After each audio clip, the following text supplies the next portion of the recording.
Hello and welcome to Organic Edible Garden.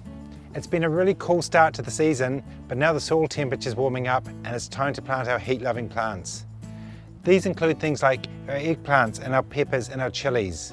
We're also going to plant things like our edamame and our okra, which just love to be baked in the sun. Our tomatoes need delateraling, and we're going to feed them with our liquid fertiliser we made a few weeks ago. And then we're going to do our final hill up of our potatoes, which are doing really well. I'm going to plant both types of eggplants, the Asian type and the European type, because I'm using them differently in different recipes. And this year I'm going to plant paprika for the first time. I want to make my own paprika and I'll see how it goes. And even if I don't use them for drying, they're still really good for eating fresh. I'm also planting two types of peppers. The big blocky round peppers are thick-walled and are really crunchy. And also the Makoni reds, which are bullhorn type. They're thinner skin, but they're more prolific, and they're ready about 2 or 3 weeks before the others. And finally the okra, or ladyfingers. I'm going to plant these plants probably about 1/2 metre apart.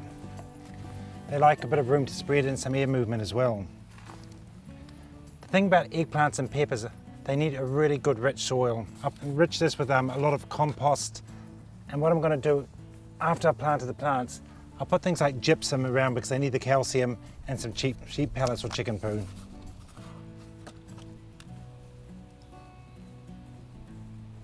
People often find things like your eggplants and chilies don't give you a lot for a plant, but it's what you put into the soil makes a difference. If you give it a really rich soil, you'll get a bumper crop out of it.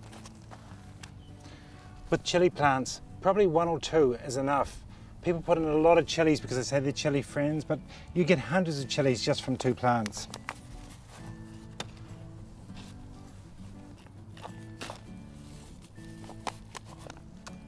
Even digging this deep down in the soil, it's still pretty warm, so these guys are going to do really well. Now, with the edamame, they're like dwarf beans. They only grow about sort of 30 or 40 centimetres high, and they're pretty much self-supporting. And being nitrogen fixers like all beans, we can plant them pretty close together.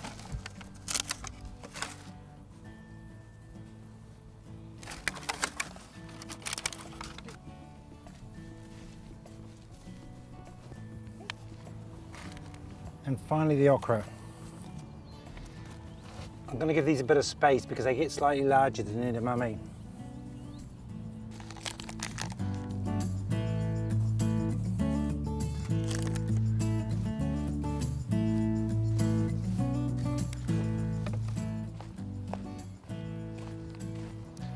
Now we put on our soil additives. We want these guys to grow really strong and give us a lot of fruit, so we're going to add a nitrogen source. In this case, it's got to be chicken manure. And the good thing about this stuff is it's full of carbon as well from the shavings, which is what the soil really needs. We're also going to add a calcium source, and in this case it's going to be gypsum rather than lime, because all of this family likes slightly acidic soils and we don't want to adjust that. The calcium not only makes the cells strong on the plant, but will prevent things like blossom end rots, which is often when you've got a pepper and it starts rotting from one of the sides. This will cure that. We're going to add some rock dust, and this is just to make them nutrient dense and make them really healthy plants. And also around our solanums, we're going to add some neem granules. Not only is this a really good soil conditioner, but if we do have a thing with psyllids, this will keep them away.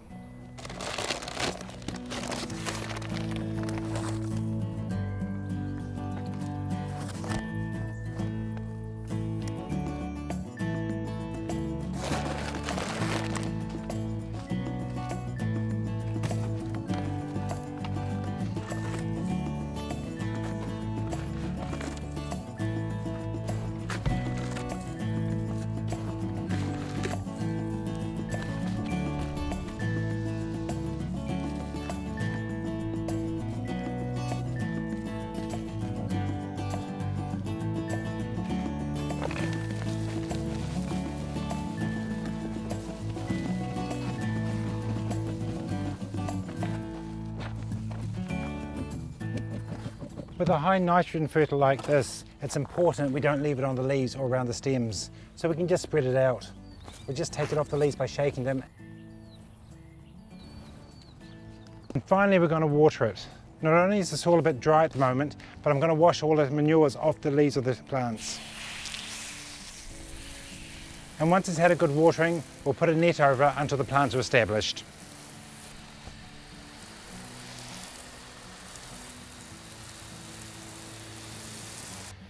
If you live in areas that don't have a strong sea influence and you're still getting great variance between the day and night temperatures, I recommend putting rocks around your eggplants and peppers. What this does is it heats the rocks up during the day, and during the night it releases that warmth back into the plant. You can use any type of rock, including things like bits of concrete we've got here. I don't recommend using bricks because they've got a lot of holes in it and it just harbours things like slugs or other insects. If you haven't got things like rocks, just filling up old milk bottles or Coke bottles around them, that'll do the same job. At this time of year, it's probably not necessary for us to use the rocks around all our solanums because our day and night temperatures are now becoming more even. We want to give our tomatoes a bit of attention. They're doing really well, but it's time to delateral them before they get too big. It's really important before you start delateraling to make sure you do it on the right day. You need clear blue sky and a good breeze, and today's perfect. I usually start at the bottom of the plant and I take off the lower leaves first. I find by lifting them up and then pushing them down, they break off quite easily. Now on a plant like this, I want about 2 or 3 laterals only, but I don't want them to start off at the base, so I'll take these bottom ones off. So new laterals will come out the side of a branch, and we'll keep taking those off as it grows. Even when they're about this size, it's really good to pull them off. The smaller the wound, the less chance of infection. We delateral especially in humid areas like this, one, because we just don't want it to go all over the place. But more importantly, air movement can come through. The sunlight can ripen up the tomatoes and we'll have less humidity issues. If you want to know more about delateraling, you can just go into our website, go to the search engine and type in tomato, and you'll see a whole video on delateraling tomatoes. The next thing we want to do is feed our tomatoes with some of the liquid feed we made about 2 weeks ago. This is rotted down really well, it just needs a good stir. If you're making this at home, it smells really bad, so just don't be shocked. So I'm just going to pour some into a watering can. If you do get the stuff on your hands and it stinks, the best thing to do is just get a teaspoon or a tablespoon and just rub it on the hands. It's the only way to get rid of that smell.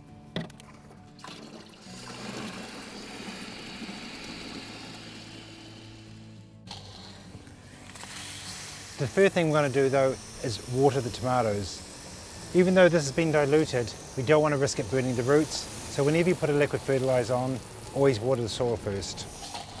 Because it's a really chunky liquid, we'll take off the rows and we'll just put it straight through the nozzle. When watering the plant, it doesn't really matter if it goes over the leaves, it's only going to feed through them as well.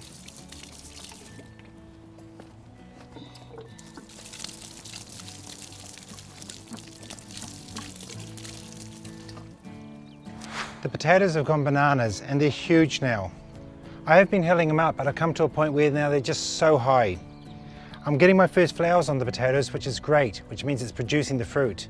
And we really want the potatoes eventually to die down before we harvest them, but I can never wait for that. So I'll start bandicooting them, which means you put your hands in the soil and taking out the potatoes before they're ready. And I'll probably start doing that in a couple of weeks. In the meantime, I'm going to put a bit more soil in it. This has got a lot of carbon in, and not only will it help hill it up, but it's going to put the carbon back into the soil and keep it cool underneath, which is what potatoes like.